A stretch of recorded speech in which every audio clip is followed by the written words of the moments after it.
اتفاق میں بھی شریعت اسلامیہ نے احتیاط کو ملحوظ رکھنے کی تعلیم دی ہے۔ فرمایا کہ اتنا اختلاط بھی نہ ہو کہ اپنے خاص راز دوسروں سے ظاہر کر دے، کیونکہ ممکن ہے کہ کسی وقت یہ تعلق باقی نہ رہے تو پھر ان رازوں کے اظہار پر پچھتانا پڑے گا۔ حدیث میں آتا ہے احبب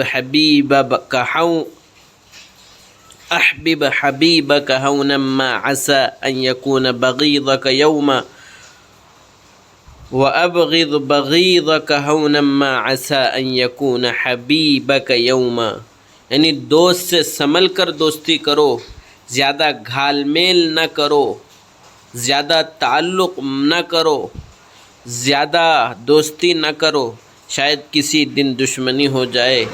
تو گھر کے بھیدی کی دشمنی بہت نقصان دیتی ہے۔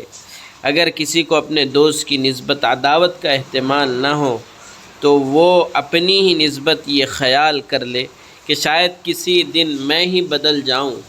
اس لیے اتفاق میں بھی احتیاط کی ضرورت ہے، دوستی میں بھی احتیاط کی ضرورت ہے۔ اسی طرح اگر کسی سے دشمنی کرو تو وہاں بھی حد کے اندر دشمنی کرنا چاہیے، حد سے نہ بڑھے، کیونکہ کیا خبر ہے کہ کسی وقت پر دوستی کرنے کی ضرورت ہو تو اس وقت آنکھیں سامنے کرنے سے حیا دامنگیر ہوگی۔